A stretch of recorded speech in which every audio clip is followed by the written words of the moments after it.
You are listening to the Hey Kids Comics Radio Show, broadcast through the facilities of Trent Radio on 92.7 CFFF-FM in Peterborough, Canada. Hey kids! Look, up in the sky! It's a bird! It's a plane! It's dance off, bro! Me and you! Hello and welcome to Hey Kids Comics. I'm Dan Collins. Hey there, this is Martin Bruda. Chris Gilpin. I'm Adam Bishop. I'm Chris Ellis. I'm the Hey Kids Comics Desperado. I'm Batman. Who's a villain in Captain Canuck? What does he do? Taking our maple syrup, eh? I'm gonna chuck my hockey puck and my beer bottle at you. Take off, you hoser. Gwenpool, Spider-Gwen, the whole heat and stuff, this is gonna be worth a few bucks. And nobody wanted it. The biggest bane to my existence right now is S.H.I.E.L.D. number 9. When you're trying to come up with an offensive movie that you want to reclaim, it's time to segue into the next porn comic segment, Adam. How can you not have seen Airplane? What are you guys, young? I talked to him directly, so I got a mass order. So I have like a good 5-inch stack inside my comic box. Yeah, right on. That's below average. Hulk! Smash!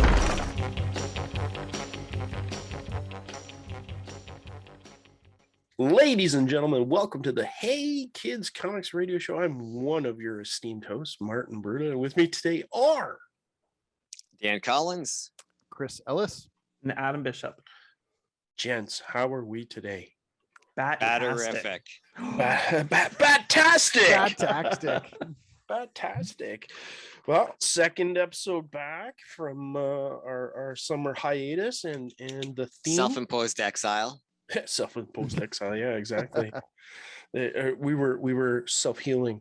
We were exploring ourselves. We were becoming one. Either that or we were drinking a lot. One of the two, I know. We were in our Kryptonian healing chamber, whatever it was called. Yeah, exactly. I guess we're talking about Batman today. Crazy Batman. Batman. I know nothing about him. Yeah, this is What? great. It's like let's come up with a theme for the show. And I literally post a GIF that says I'm Batman, and it was like, okay. Yep. Well, what about Batman? Adam was the first one. Adam was the first one to jump in and go, "Oh, Batman!" And yet he's the least prepared. No. I brought. We'll see oh my god, the Batman Essential Encyclopedia. The Batman Encyclopedia. Everything you need to know about Batman. Everything you need to know about Batman. Rendered completely useless by DC's reboots, retcons. Oh, let me see. Charles Barden. Nope, don't know who that is. Nobody knows who that is. So anyways, yes, Batman. We're talking about Batman. And this is my Batman. Look at that, 15 cents, eh? 15 cents. We got to do something about this virtual Zoom background if we intend to put this stuff on YouTube. This is Batman 221, 15-cent Neal Adams cover. Seek Batman out, my pets, and destroy him. This is the Batman that I grew up with. I got a 20-cent Batman here. It's kind of funny because this is totally coincidental that this stuff's on my desk. The virtual Zoom backgrounds. This isn't working well. There we go. And there's a 25-cent Batman. Nice. But yeah, like that. I was a Batman kid. The whole reason why I read DC Comics is Batman. The whole reason why I'm not a Marvelite is Batman. He was pretty much everything. Like, you'd come home from school and Batman 66 was on reruns. Mm-hmm. So you'd quickly run in. You might catch the tail end of Gilligan's Island. I didn't get home from school in time to catch all of Gilligan's Island. And then it was, if I'm not mistaken, Battle of the Planets and Batman, the TV show. So, biff, bam, boom, sucko. Yeah. Poor Martin trying to figure out what are these strange feelings I have when Catwoman's on the screen. Ooh, which one though? All of them. All of them. I agree. All of them. Yeah. All of them. My first actual exposure to Batman 66 was a late great movies on City TV, rendering of the movie, and it was Lee Merriweather was the Batgirl in the movie, and it was like, oh, hello, what is this? Why am I tingling? I don't understand. Oh, that's not good, Martin. It wasn't the shark. It wasn't the shark repellent, was it? We're gonna need some bigger pants. They're so tight. Hence a lifelong obsession. Yeah, exactly. Will you put this costume on for me, please? No. Oh, okay. Anyways, so yeah, that was Batman. You know, Adam West and stuff, and I'm a little bit too young to remember the stupid, silly Batmans in the comics. You know, with the big giant phone and the huge penny and the Tyrannosaurus Rex or Tyrannosaurus Rex. There you go. Tyrannosaurus Rex. And yeah, it was well into I think I read Neal Adams Batman mostly in Detective Comics, but I'm pretty sure those were used issues. I don't think I got them off the shelf.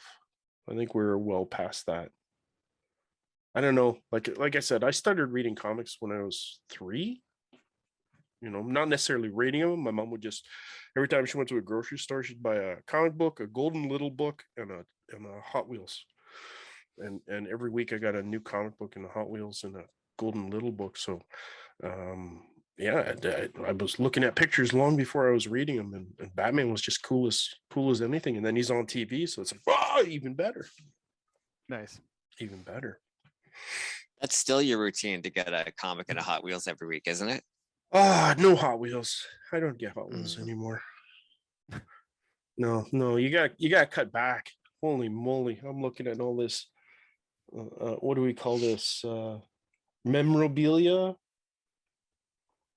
Clutter. Yeah. Like I'm looking across the shelf there, and there's literally 3 Batman Mego action figures just sitting on the shelf staring at me. Oh, nice. So I've never actually read a Batman comic before. I've never purchased a Batman comic and never read one, but I've watched the TV shows and the movies, so that counts, right? Martin's leaving right now. People can't see it. He is so upset. He has quit the show. Martin is gone. I've never been a big DC guy, as everyone knows here. Adam is now the new leader of the show. This was his plan all along. You know what? Who is Batman? Really? But nope, Martin is back. Yeah, Martin's back. Yeah, I've never given DC any bat dollars. So that's crazy. Yeah. See, this is my Batman right here. Oh, again he's got no head. Again with the zoom backgrounds, but the very Neal Adams, you know, blue and gray and the yellow oval and the big pointy ears. And I know he gets a little bit of changes and iterations there about the ears, but for me, Batman's got long pointy ears. Yeah, I like Serial Batman. I think that's my favorite one, where his ears are just kind of like flopped over. Where he looks like Bat-Mite. I think Bat-Mite is based off Serial Batman with those floppy little ears. Floppy ears, nice. Yes. When was that? That was the 40s, or yeah, it had to be the 40s. God, I think so. Ago. Yeah, Batman and Robin. I think there's like a DVD set you can buy with those episodes on it, isn't I'm there? sure they're public domain. Yeah, exactly. That's nuts. Crazy. So I started reading Batman. I have read Batman books. So I started reading, actually, consistently buying them with the Nightfall series. That was my real big introduction to Batman. Like, that was the early 90s was really when I started to buy books. I was just in high school, and I had disposable income like no other, and Batman Nightfall was set to be the next best thing since they killed Superman, so I was all over it. And, I know what that is. I just wanted to say I know what Nightfall is. Bane breaks his back. So yeah, I'm educated. I don't read them. Yeah. So that was like my first foray into the Bat world, where I actually was like consistently buying Batman and Detective Comics, and then it crossed over into after Batman was broken, it crossed over into some weird stuff like Showcase and strange things like that. But that was my first real taste of reading Batman. And so I mean, I guess the thing that I liked the most about Batman was that he was regular. He didn't have like Wolverine claws, which was He actually a ate cool his many crossover. wheats. I was gonna Yeah, he say ate his- Metamucil Smooth yeah. Batman. Yeah, yeah. So I mean, that was for me. That was kind of like it was always sort of the attraction of Batman was that he was just a regular guy trying to compete with superheroes, and given enough time and planning, there wasn't anybody he couldn't bring down. So that was why I like Batman. I think I may have found my first Batman comic book that I bought off a spinner rack, but maybe not. The cover really jumps out at me, and I think it's the right one. It's Batman 264 from 1975. Denny O'Neil, one of my favorite writers. Ernie Chan wrote it, and Dick Giordano is the inker. Nice. But, that one's jumping at me. 25 cents. I'm looking at some of the earlier ones. That was like when DC tried with the 100-page. And I know I definitely didn't have those, the 100-page giants. So I'm thinking we're pretty close there. About 75 is where my brain is beginning to click in. But probably my favorite, like Batman's crossed over with literally everybody. I mean, I've got like Batman and Predator. I've got Batman and Aliens. I have all of that craziness. Was when he crossed over with Spawn. That was probably the at first when I saw it, that was the most strange. Where I was like, Spawn, really? But actually, I read there was 2 books, one from each company. Right? They always have to do that, and a buddy of mine loaned them to me when I was in the hospital having my appendix out. So I read them, and then I went out and bought them as soon as I could, as soon as I was out of the hospital. Isn't the cover for one of them like Batman and Spawn are both on motorcycles, like not side by side? Maybe I'm thinking Batman Judge Dredd. Actually, never mind. Batman Judge Dredd. Yeah. I have those ones too. Yeah. Everybody went a little bit nuts for that Batman Aliens crossover there when Marvel got their paws on the Aliens license. So it was like, well, this is the last time you're ever going to see Aliens and the DC characters in the same book, because now Marvel is, part of Disney, and Disney owns Fox, and Fox owns Aliens. And like, calm down. Yeah. Wasn't that good of a comic. Yeah. So it's okay, but I mean, it's like all these, I know it's not Batman, but all these Green Lantern crossovers and Planet of the Apes crossovers that's happened, like Star Trek and Legion of Superheroes, and the Green Lantern and Planet of the Apes one was actually really good. Was it? Yeah, it was actually pretty good. Yeah. Well, if you remember anything about like movie studios, or I guess the rights, like they forget that they have the rights for movies. They let them lapse. And that's how Canon Films got Superman at one point. Yep. DC didn't, or WB didn't even make their own Superman movie. Yeah, it's been a hoot. Yeah. But yeah, I mean, like, again, once in a while I kind of mention this, is that there's certain iconic covers that kind of click in my head just from memory and stuff like this. And Batman 300 is just an amazing cover. It's Batman in a spotlight, so it's dark, spotlight down. There's Earth 2 Robin, which a lot of people, didn't catch right off the bat. Alfred, and Batman's holding his cowl like he's, about to retire or something, or give up the thing, and all this sort of stuff. And it was a fantastic cover. The inside, not so good once I actually found it. The art inside's not spectacular, and the story's kind of lame, but that cover is just like, I gotta have this, I gotta find this again. And I finally did eventually find a copy, and it's just like, yeah, nostalgia does funny tricks to your memory. It does. It does some funny tricks. But yeah, I'm just like flipping through here. There's the one Batman cover where the Joker sprays Batman in the face with some sort of a chemical, and it eats his face away so he can't see. So when he pulls the cowl off, he can't identify him as Bruce Wayne. I was curious about that Batman 300, so I looked up the CGC like slab version of it, and there's no notes for that one. So yeah, like it's not, it's a special 300th issue, but nothing. Yeah, that's it. It's just the 300th issue. And it's basically the last Batman story, it says. And David Verne Reed is the writer, which, to be honest with you, I don't know who this is. I had no idea. Walter Simonson did the interior art, but Dick Giordano did the inking. And I think Dick may not have been the best person to be inking Walter.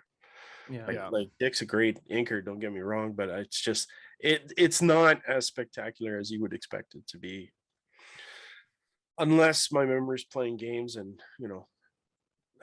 having reread it 5 years ago, maybe it actually is really good. I'm confusing it with a different issue because age. Yeah, that was the heyday of my Batman, is around then. 25-cent, 30-cent, 35-cent Batman, and 50-cent. Like, I was never a big Superman fan because, and heaven forbid this gets made public, I hate Curt Swan's art. I don't care who knows. Really, you've never mentioned that before. I get just slaughtered on Facebook groups when I say that for some reason, but he's just even as a kid, I hated his art. I'm looking up the name because I don't know who that is. Oh yeah, it's basically, he's the guy who was drawing. Wayne Boring drew him, and then after Wayne, it was Curt Swan, and then Curt Swan drew Superman for like 30 years or something like this. So his style never changed, and it was just very plain. It just looks like he's drawing action figures.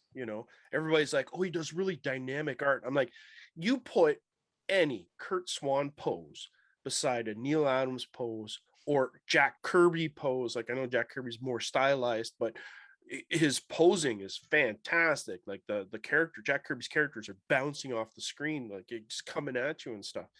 Neal Adams with all his, broody stuff with the cape and everything. And then there's Curt Swan. So when I was a kid, I abhorred Curt Swan. I couldn't read Superman. I didn't like the book at all. I was Batman all the way. Yeah, Batman. It's probably the one book that I've read the most in my entire life is Batman.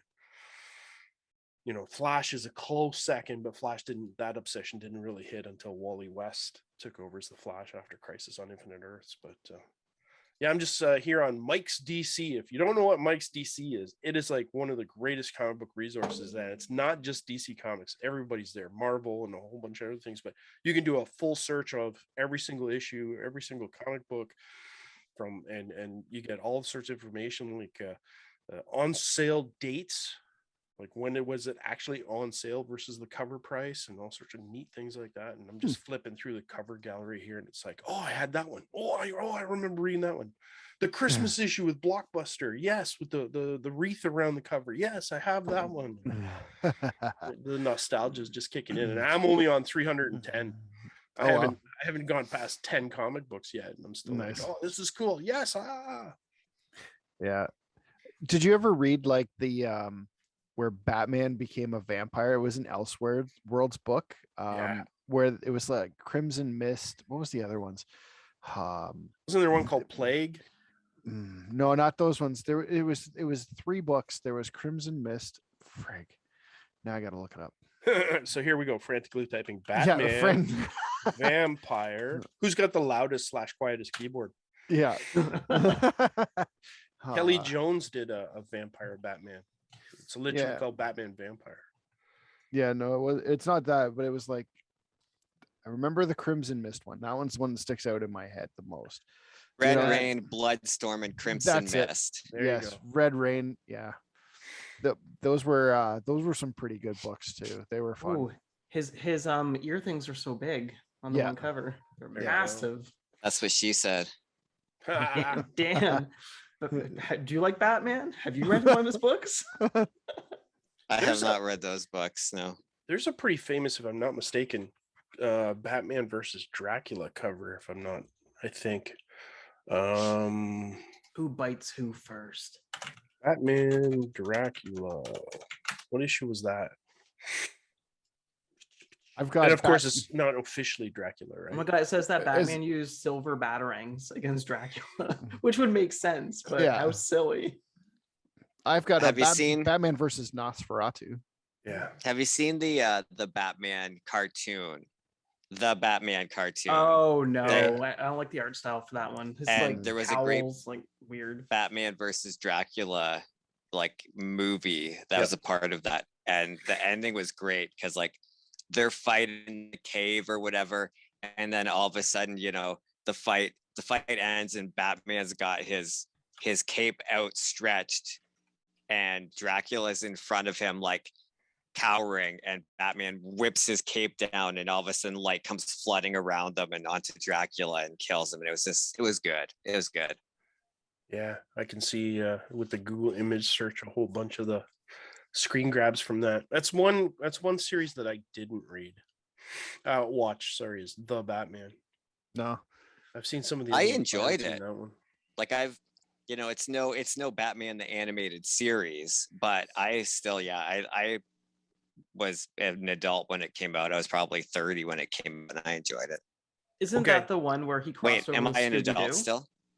No. Yeah. No, So- which one was I Scooby-Doo? don't think so. Batman Scooby-Doo. Oh, there's been Yeah. a few of those. Like they Well, like crossed there over. there was an original Batman Scooby-Doo one from like the 70s. Yeah, that was the Filmation Batman, because that's the other thing that happened is after the Batman 66, we had the Super Friends cartoon, of course, with the whole Justice League, but after that it was the New Adventures of Batman. It was literally, I mean, we watched that all the time. It wasn't that's the one with the credits, the circle, the producers are in the circle. Hanna-Barbera? No. I want to say Shriver. Anyways, yeah, like Batman and is a vampire on issue 350. There's a Detective Comics 455. The Suspense Shocker, Heart of a Vampire. And if that's not Dracula, I don't know who is. It's actually surprising when you type in, Batman Dracula comic cover. It comes up with a lot. Oh yeah. Yeah, the New Adventures of Batman. I'm sure. Oh man, now I'm trying to remember. It says Filmation. Here we go. Yeah, Lou Scheimer and Norm Prescott. So Lou Schreiber, he did He-Man.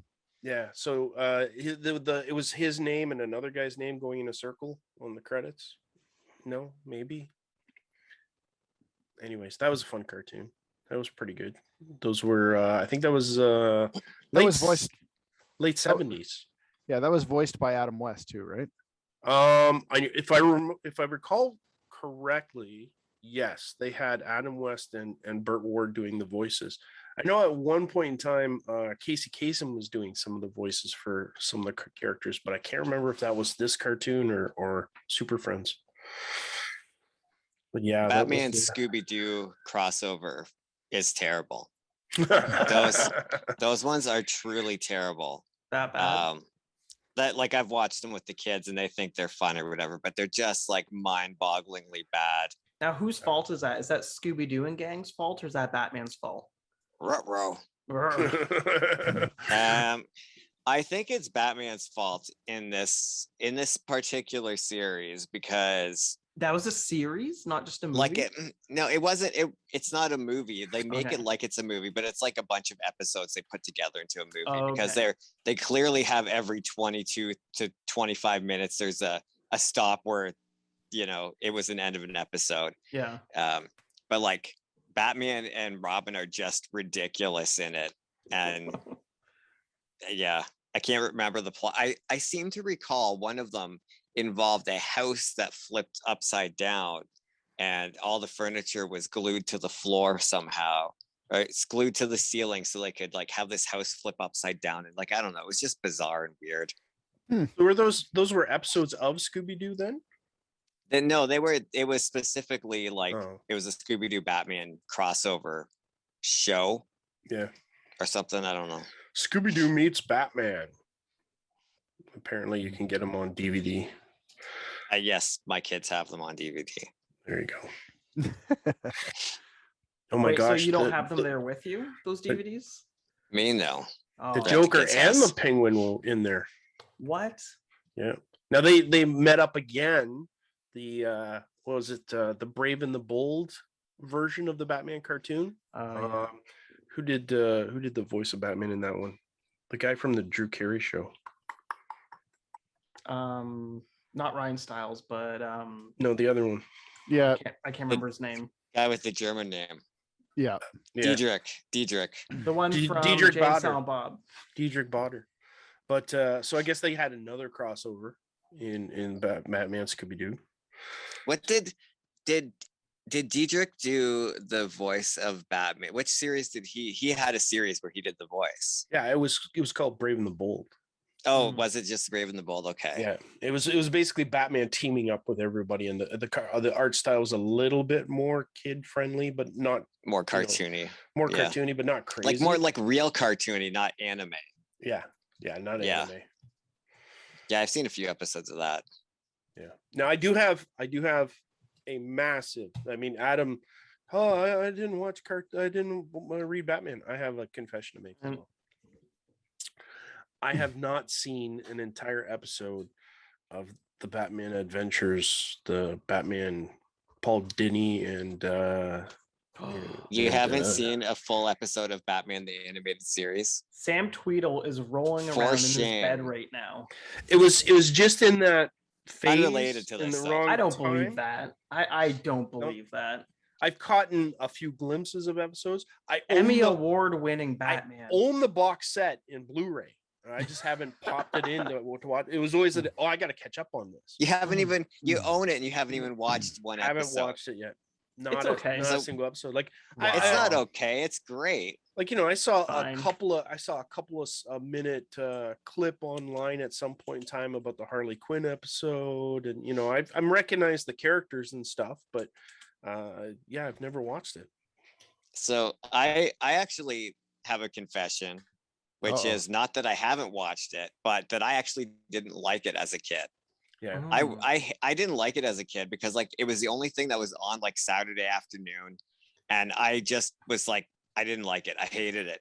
But and it was it was a primetime show. So it was like what 7, 8, or 9 p.m. Like it was because it was made for adults originally. Maybe for you, but really? For me, it was on at like Saturday Look afternoon. it up. I told you I know stuff. I just don't read. No. Yeah, that was a primetime TV show. Was it really? Yeah. I don't remember that. I used to watch it. It was on after school.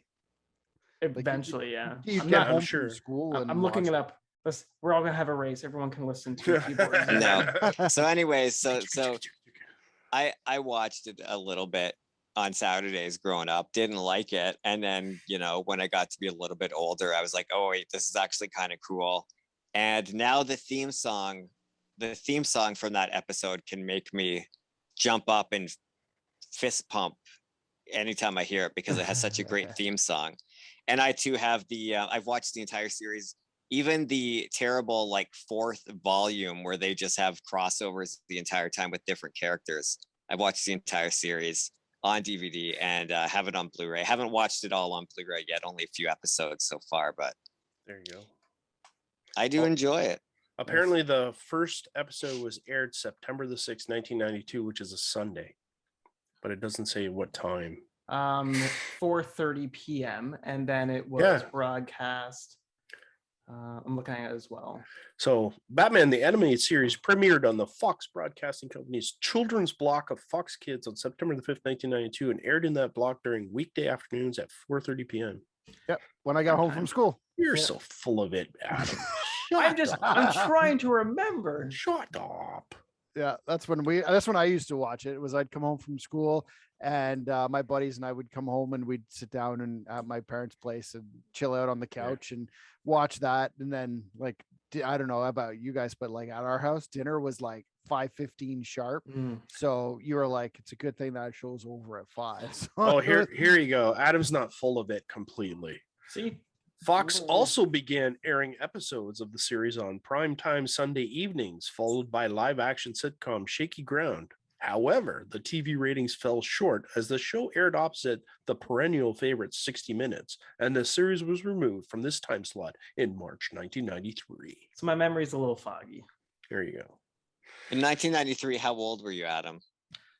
5, 6, 7. Oh my 6, gosh. 7, 8. I'm counting with my fingers. I was 8 years old at that time. Calendar math. Like, yeah, I watched it. Like, it was good. It was no X-Men, but it was good. Yeah, I much preferred the X-Men too, but mostly because I'm a huge Wolverine fan. Yeah. And I kind of liked what they did with him in that. So I'm not saying anything because I was 23. No. Not season 5 of X-Men. That's a piece of garbage. Like that last season is horrible. Well, there's only so much they can do. It's true, yeah. Like they could have just stuck to the comics, but why do that when you Yeah. can create cool guys like Morph? Actually, I like Morph. I kind of like Morph. But And they Morph is actually did stick to the comics quite a bit. As far as like majority of the comic book cartoons that I ever watched, yeah, they were the closest. Like especially when they did like the Phoenix stuff. Like Phoenix Saga, and yeah.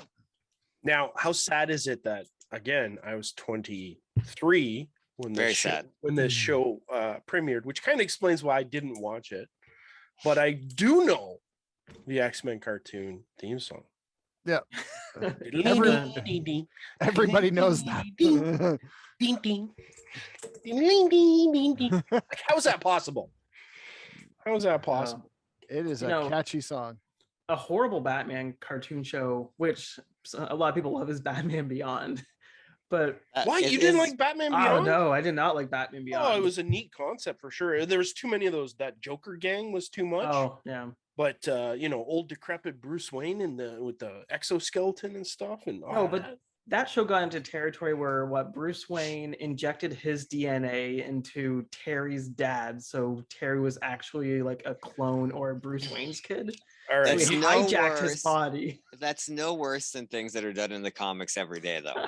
That's true. Like that's literally just a comic plot. So yeah. It's true. I mean, I'm embarrassed that they had to do something like that, because why can't they just let Terry be his own guy? I don't know. Why do you have to make it super weird and creepy? So Bruce Wayne from Batman Beyond is on par with Mr. Sinister. That's all I'm saying. There you go. Don't make comments about injecting DNA. Don't make comments about injecting DNA. Don't make a joke about injecting DNA. That's what she said. Ouch. Bump. Yeah, I mean, like he's been in so many different iterations of comic books and cartoons and stuff like this. But honest to gosh, like Marvel universe the cinematic universe is amazing. I'm a huge DC fan, but I absolutely adore the Marvel universe. It's fantastic. The worst Marvel cinematic universe movie is better than 99% of the superhero movies out there.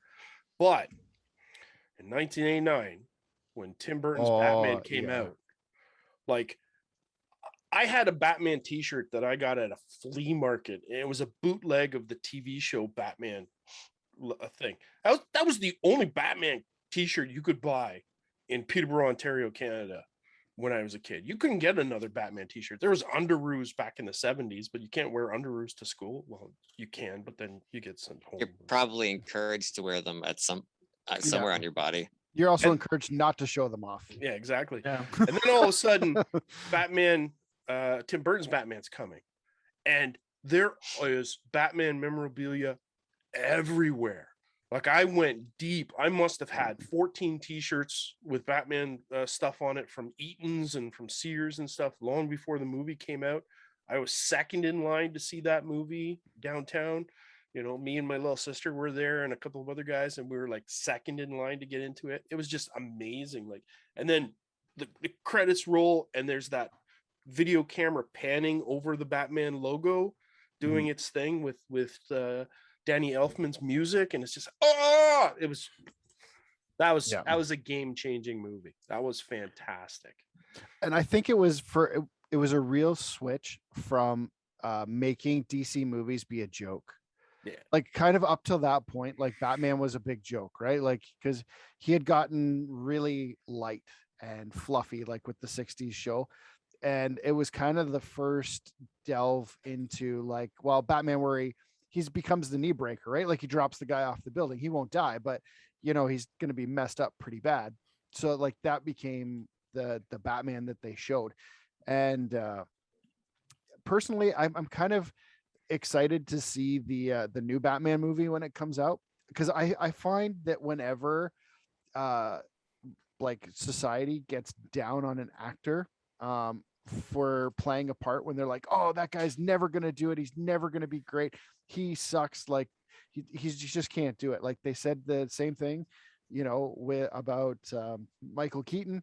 They said the same thing about Ben Affleck, and they're saying the same thing about Robert Pattinson. And so I am just so curious to see how they portray the movie, because I have a feeling like he's just going to knock it out of the park, because everybody's so down on him for doing there has never been a bad Batman actor as far as I'm concerned. Like Val Kilmer, George Clooney. they're all fine. Come on now, George Clooney. Hold on. George Clooney. Come on. Hold on. Clooney was terrible. We have to defend George here a little. No, we don't. No, George don't was George. a good Batman with a horrible script. That is also true. Like he's got the charisma to pull off Bruce Wayne. He had the chiseled chin to pull off Batman. It was the script that failed George Clooney. So he's like, I ruined the Batman franchise. No, dude, the costume designer with your nipples. Yeah. That person should be like, whoever authorized that. And is it Joel Schumacher? Joel Schumacher. I was just gonna say the he's director. He's the one who ruined the franchise, because it went from like dark to like neon. He was basically, let's make Batman 66 only dark and neon. Yeah. Like you said, dark and neon. Everything was glow in the dark and everything was stupid. And we'll put 14 villains in here and give them all like 2 lines each. And it was just dumb. It was just dumb. But I don't think that's George's fault. No. I think George was okay. Actually, they had a Academy Award winning script, and George was like, scrap it. I want 14 villains and nipples. Exactly. Yeah. And I want a 40-year-old Robin. Give me a 40-year-old Robin.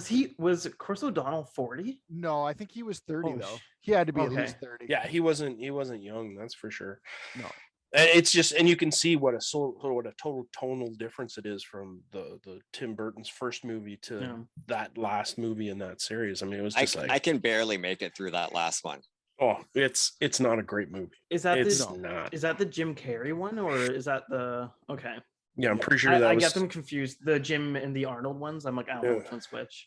And it's Jim Carrey and Tommy Lee Jones, and the two hated each other on set. Yeah, there was no chemistry there. They had what's her name? Drew Barrymore, and I'm trying to remember what her name is. Uma Thurman. No, Uma was in it. It was in with Alicia. Alicia Silverstone. Debbie Mazar. Who? Debbie Mazar. Who? And trust me, you'll look her up and you'll be like, oh, that girl. So Debbie Mazar and Drew Barrymore were like a leather clad and a white. Oh, the satin, angel and the demon, right? You know, I don't know whether they were supposed to be Rose and the Thorn or whatever, but they were in it. And like Debbie Mazar's got like she is the one of the greatest sarcastic actresses of that era. You know, she's like the Sarah Silverman from back then. She just hits you with those one-liners and stuff. Hilarious. And you guys are like, who? Yeah. You know, and then let's get Robin and Batgirl and Batman. And then I might get in trouble for this too, but what's her name? Nicole Kidman. Nicole Kidman, beautiful lady. No personality. Not in that movie anyway. No either, right? personality. Like just like other films she's been in, she may be great, but Chase Meridian. That was it was bad. It was just bad. Chase Meridian. Let's start using names from like James Bond movies. Like, what on earth? Yeah. So I didn't like that one at all. But yeah, I think you're right. I think this new Batman movie that's coming out, The Batman, with Robert Pattinson. Yeah. I mean, it should be fantastic. Yeah. I'm just looking at Tommy Lee Jones, and he's done 4 other comic book movies after Batman, at least 4. 4? Oh, I know he did Captain America. Yeah, and 3 iterations of Men in Black. Oh, Men in Black. There you go. That's a Canadian. That's a Canadian comic made by RSL. Like, comic movie. We're talking about superheroes, Adam. Oh, comic book and superheroes.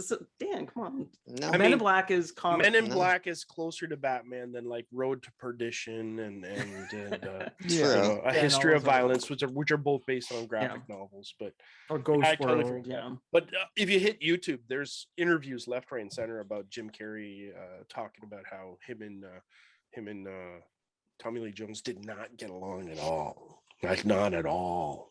It's because Jim Carrey doesn't turn off. He's always on.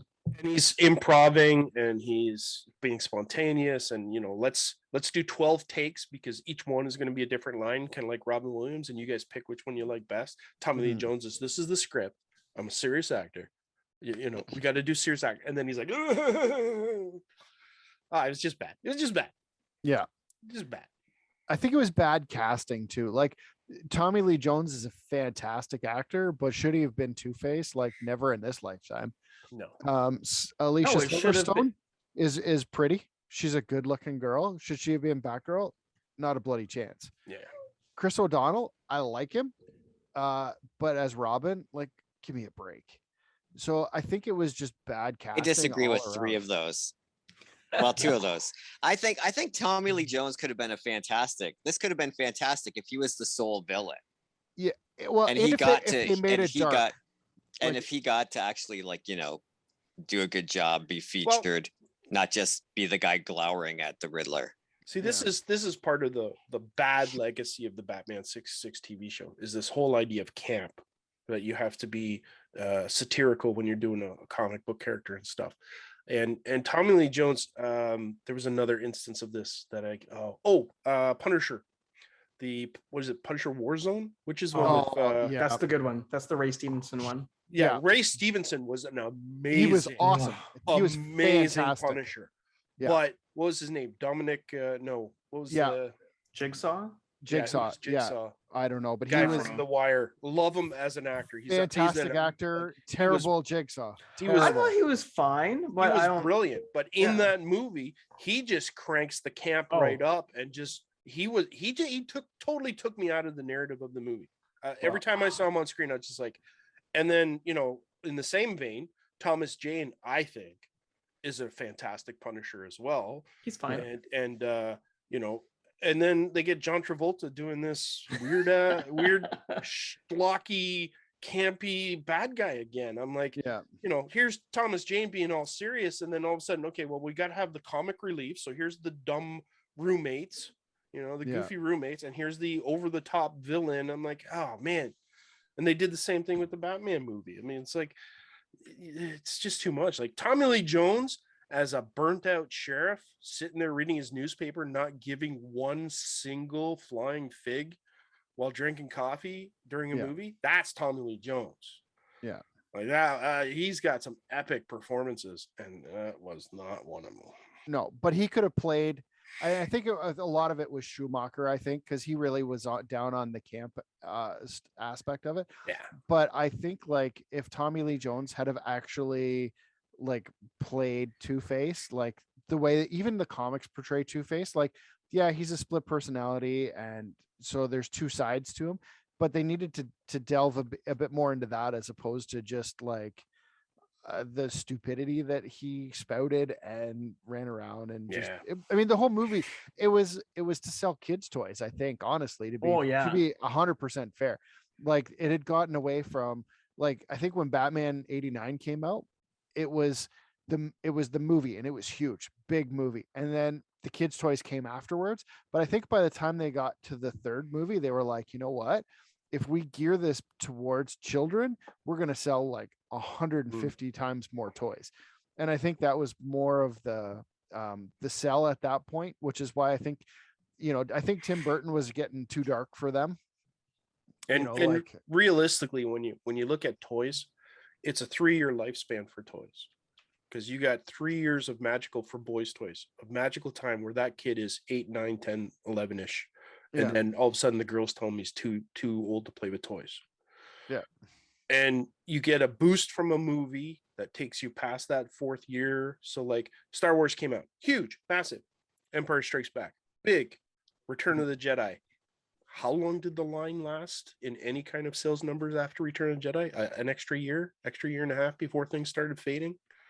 So same thing with the movies, right? Like you said, all those toys from the first one, from the second one, then came a third one, and we started like, too much. All of a sudden we had Arctic snowsuit Batman and fire resistant firefighter Batman. There are amazing compilations of the toy commercials on TV, on YouTube now, it's just like, it's Batman, downhill alpine skiing Batman, and fighting Mr. Freeze. You're like, what is going on? Exactly. Like it's the same mold, just different colors. Like, how many iterations of Batman can you get? And the mentality back then was, everybody wants 600 pieces of Batman, and nobody wants, all the villains and stuff. And yet Star Wars figures was exact opposite.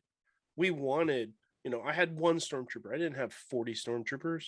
I had, Han Solo in each of his costumes, sort of, but one was my favorite. That's the one I played with. And you want all the characters, So, like, it was just misguided right from the get-go. It just wasn't good. I don't even remember what happened in the third Batman movie. That's the one with Mr. Freeze and Val Kilmer. Oh, okay, Arnold. Yeah, Arnold and who was with Arnold? Because that was another movie. Where Poison Ivy was in that, wasn't she? Uma Thurman. Uma Thurman. Right. And Bane. They had that that's right. that steroided monstrosity of a freak. Like, honestly, he would have made an amazing Bane because he looks exactly like the cover of I have it here, Detective Comics 664.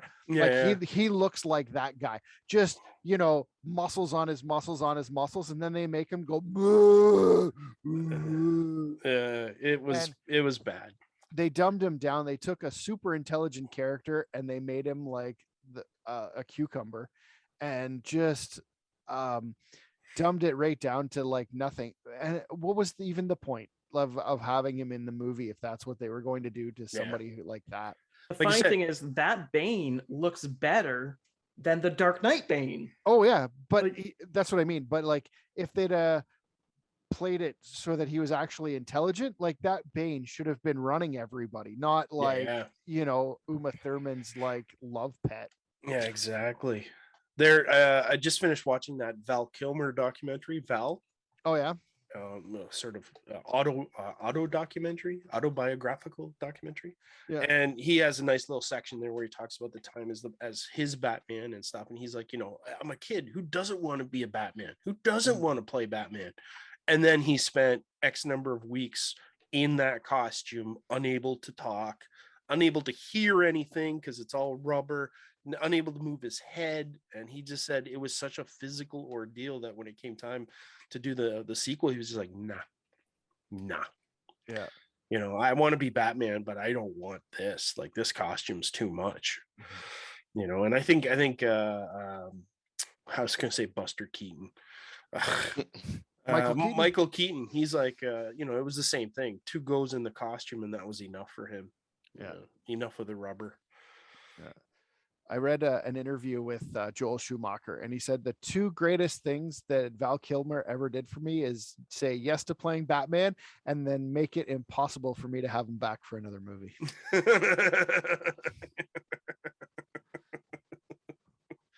Yeah, it's an interesting little bit of the documentary, but I mean, and then of course the Nolan trilogy comes out. Yeah. Right.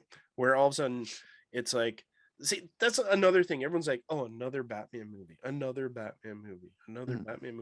But there's so many facets to the character over the years, and he's been so different as the decades progress that you get to tell all these cool stories, and the Nolan Batman movies to me are like fantastic cinema. Like, some of them are just absolutely amazing.